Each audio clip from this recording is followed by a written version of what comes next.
10, 9, 8, 7, 6, 5, 4, 3, 2, 1, 0. Ignition. And liftoff. It's the 100th episode of Telco in 20.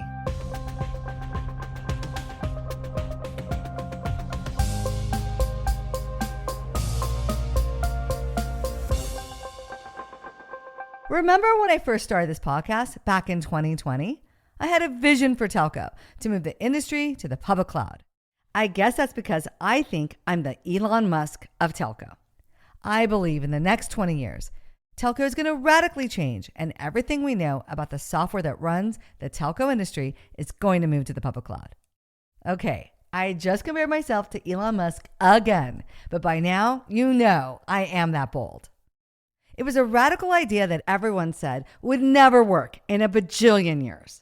And so to celebrate the 100th episode, I thought I would take us through the evolution of my vision, look back at some of my favorite episodes with some of telco's biggest thought leaders, to tell you the story of this journey, where we're at, and how this transformation has unfolded. When I came up with the idea to pivot the telco industry to the public cloud, I knew it was a big idea. I knew the telco industry was about to undergo a huge transformation with the public cloud. So for the first episode, I wanted to talk to my good friend, Jim Abelt. Jim is a strategic HR leader and has been one of my longtime mentors. He started us off with some great advice. If you really want to do things differently, there's two characteristics that you have to have that differentiate you from all other leaders. One is you've got to be brainy. And number two, you've got to be bold. You need to have way better plans than other people, way bigger plans, because those are the plans that people call visions, and they change things.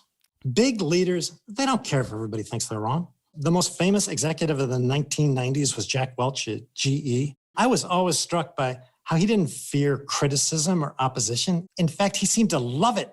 It was almost like he got an adrenaline rush from confrontation. He used to analogize change leadership to a military bombing mission. He said, if you're not being shot at, you're not over the target. And that kind of combative desire to prove everybody else wrong, I think that's endemic to transformational leaders. Because if they were just trying to do what everybody else was, there's no way they can be distinctive. They're just going to be me too instead of better. Jim's right. You've got to be brainy and bold. One of my favorite pieces of advice Jim gives leaders who are embarking on a big change, like moving your telco to the public cloud, is that you need to unite your people around a common goal. But like everything, an undertaking of this magnitude is easier said than done. At the beginning, I was a lone reed, me against the status quo. I wasn't doing it just to be provocative. I was evangelizing about moving to the public cloud because I knew it was going to happen. It was inevitable. I knew I was right. But still, I was faced with some staunch opposition. Just listen to some of these early headlines about moving to the public cloud with esteemed journalist Ian Morris from Light Reading. You report on conversations you have with telcos and with vendors. And so I thought I'd start by reading a few of your headlines about the public cloud. So, okay. Here we go. This is going to be hilarious. Telcos have no easy escape from public cloud lock-in. I remember that one. The public cloud is starting to look like a ripoff. Ooh. Is that one of mine, really? Wow. Yes. Okay. And the latest from January, the public cloud has failed to crack telecom. Ooh. Yeah. That's pretty hard. Those make me sound really opposed to the public cloud now, don't they? They do. I can't blame Ian for writing these headlines. Ian's just reporting what telco execs were saying about the public cloud. But who were these telco execs who weren't getting it? I needed a bigger stage to get the word out. And then a gift came down from heaven. Ericsson bailed on MWC 21, something that never ever would have happened in any other year of MWC. And so I pounced on the opportunity, and I used their iconic space in Hall 2 to create Cloud City. We have breaking news from Telco DR. I think I speak for everybody that knows you or is familiar with you, and that it sounds absolutely crazy. And is that even true? So what are you doing with this? Really what I want to do with the space is change the conversation from what it's been for like ever, which is the big guys dictating the old messages, the same old, And what I'm all about is public cloud disruption. I've been talking about it for years. I was planning to have this small booth and basically stand in the aisle and wave and try to flag people down to get people to come. I'm now in the Ericsson space. Everyone knows exactly what I'm talking about. And those Ericsson customers know exactly where it is. And so they're just going to walk right through my front door. All of Ericsson customers did walk right through the front door of Cloud City. And we even threw in a John Bon Jovi concert too.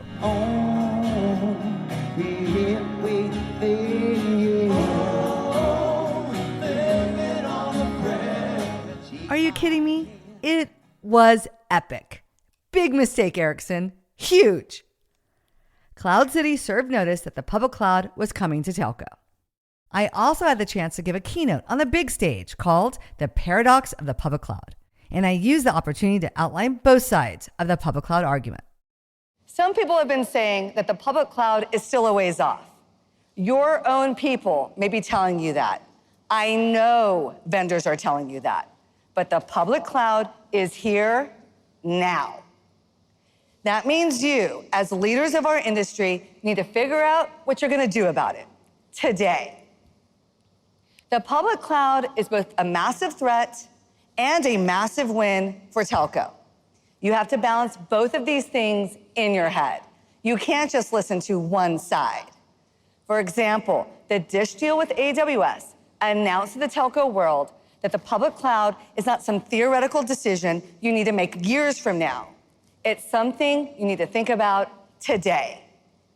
You know, the debate around should we or shouldn't we about the public cloud is a lot like the iPhone debate. Are the hyperscalers trying to be carriers? What's the risk of tying yourself to a public cloud vendor? Should you let hyperscalers do whatever they want? And are the trade-offs of lower CapEx really worth it? So, how should you make this decision? Even as the queen of the public cloud, I have to acknowledge there could be some downsides. But if you embrace the public cloud, there are some really huge upsides. And most importantly, if you do nothing, you are screwed. After that, I set out to convince every single telco exec that the public cloud was the way of the future. Thought leaders in the industry were beginning to understand the benefits of utilizing the services and software of the public cloud, like my friend, Barry Freipink, partner at McKinsey & Company. No, I think we're extremely excited. The public cloud is transformational for many industries, and I think for telcos, it's especially on what we call the platform as a service layer. Yeah. They have a bunch of infrastructure on-prem, they own a bunch of data centers, but what they don't have is this powerful ML, machine learning, AI, analytic tools. The software. Which you get with it. And I think it's just hard work to get there, but you need these capabilities. And you cannot build the AI, the ML, which the 4 large hyperscalers have. So you have to start using those tools. You have to start bringing it to those type of environments. It takes years to transform your technical applications, your workforce for the public cloud. I mean, Vodafone, we think, started in 19, and here we are in 2022, and they're on their journey. So I tell telcos, the best day to start your move to the public cloud was yesterday, and the second best day is today. Get going, for sure. That's fully fair. And I think the destination is clear, and I think we both agree very much on the destination. I think the journey is a hard journey. Barry's right. It is a hard journey. But then, everything I'd been talking about actually happened. Dish, a greenfield MNO in the United States, became the first operator to launch a 5G network on the public cloud, using AWS as its infrastructure backbone. Dish was executing my vision. I couldn't believe my eyes. So I jumped on a plane to Denver and recorded this episode with Dish's Chief Network Officer, Mark Rowan. Do you see Dish's network strategy as a totally innovative tech project that in 10 years we'll be saying, holy cow, Dish set the standard for the way networks are built? Because that's how I see this project. I think we're lucky to be consuming technology now that is available to us, and it's completely new in the telco environment. You mentioned it's the cloud, it's new types of software. You have to see that all the cloud guys have been investing very successfully for 15 years. Yep. And for some reason, the telco never really tapped into that. And now all of a sudden we can. Yeah. And It's almost unfair because all of a sudden we inherit 15 years of massive investment and capabilities. And the other thing that is coming to us, where again we're lucky, 5G was designed by the standardization people to be cloud native. So if you look deep into the 5G standards, you see everything for microservices, everything for data-centric networks, whereas 4G, 3G were never designed for the cloud. So it comes at the right time, and we're surfing on that. So yeah, it's brand new and very different. A few months later, Microsoft followed up with a big announcement of their own. Microsoft Azure had acquired AT&T's network cloud technology. I talked to Rick Lievino at Microsoft about the strategic partnership. I have two questions. Is Operator Nexus refactored for Azure? Yeah. My second question is AT&T using Nexus? Yeah. Get the horns and the streamers out because mission accomplished from that sense. Wow. That's exactly what we did. That's great. We acquired it back in 2021, but we had been working with them, network cloud applications, since at least 2019, maybe earlier. And you're right. So Network Cloud was a platform that helped AT&T cloudify their network. They made announcements where they stated that over 75% of their network was now software defined, fully virtualized, and Network Cloud was that platform. So that's what we acquired. And now we productized and evolved into Azure Operator Nexus. So now other communication service providers can take full advantage of these modern networking capabilities. And it's truly amazing stuff in that it's production ready. It's been running their network for quite a long time. And so it's proven. Yeah. And now, as you said, it's with full support now that we've announced that Operator Nexus is generally available. Things were moving in the right direction, but it wasn't a slam dunk yet. There are still some big-time telcos who say they'll never, ever move to the public cloud, like the CEO of Verizon Consumer, Sampath. On the Network X panel back in October 2022, he said he believes large telcos should own their own destiny, that Verizon will never put their core network on a hyperscaler. He thinks they need to control it and they need to own the whole stack, that just because some of their partners and competitors have done it, they will not be following suit. Verizon wants to retain control over their OSS/BSS stack and keep it on premise. Boo. But thankfully, not every telco thinks this way.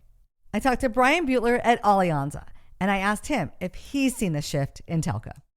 If you were to look at Alianza 10 years ago, this was a major hurdle for us because service providers, in many cases, would kind of laugh us out of the conference room. Yeah. And they say, are you kidding me? We are a telco. Why would we ever give up our crown jewels, the DNA of the company, to a third party, much less Amazon? Yeah. You want me to give my core network up to an online bookseller? They thought we were crazy. Yeah. But now, fast forward 10 years and look at what AWS has done and look at the enablement they've had in the industry and the hundreds of billions of dollars of enterprise value that have been built on top of the world's best, most advanced cloud compute platform. Yeah. The wind shifted, Daniel. I'd say 18 months ago, we felt something tangible shift in the market where service providers stopped asking us questions around if they should do this cloud transformation, and the questions changed to when and how should we do this. One by one, leaders started to agree. I visited with senior telco executive and transformational leader Juha Korhonen, and he shared his thoughts. So let's talk about what is moving to the public cloud. It's kind of funny. It makes me laugh because back in the day, people were like, never the public cloud. And now they're like back office systems. Sure. BSS, totally.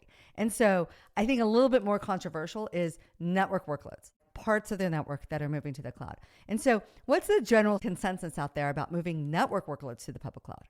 I actually think that it is the network workloads that will totally convince the operators that this is really okay to do, because that's what their business is all about. So they need to do that to believe it.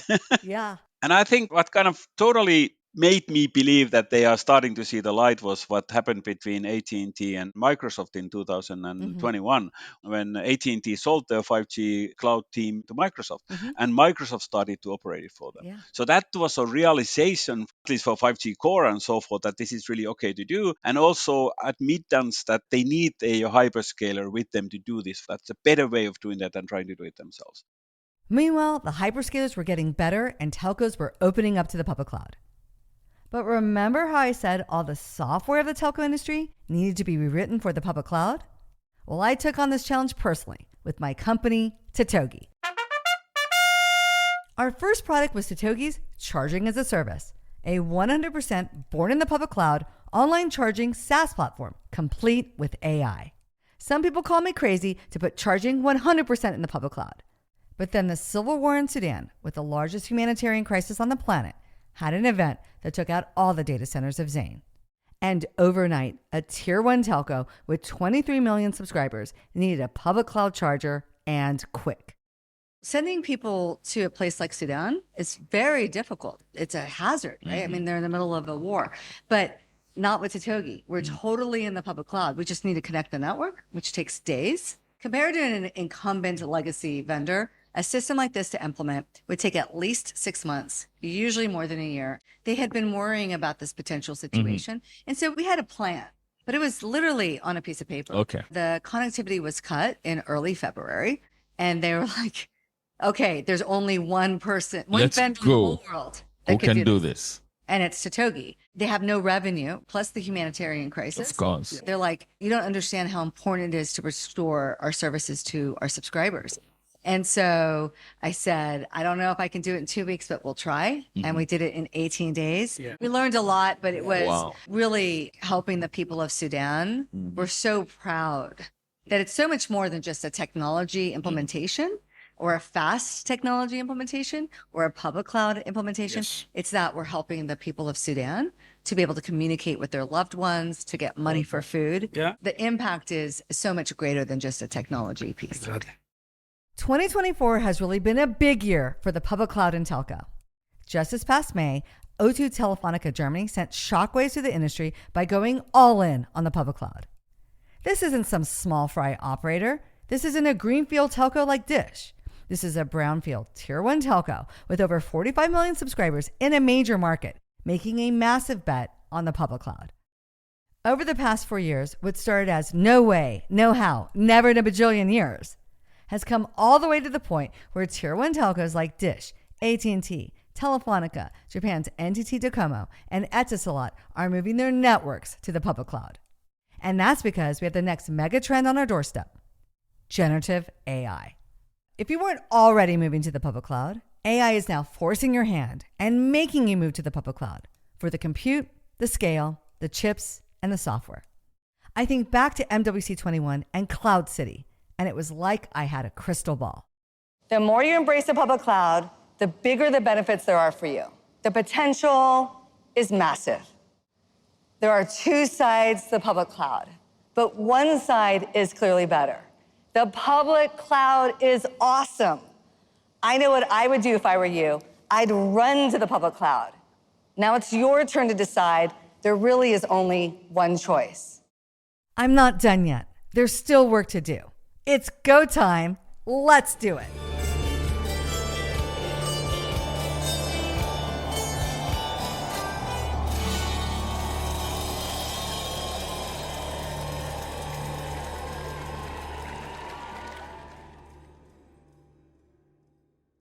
It's over. Go home.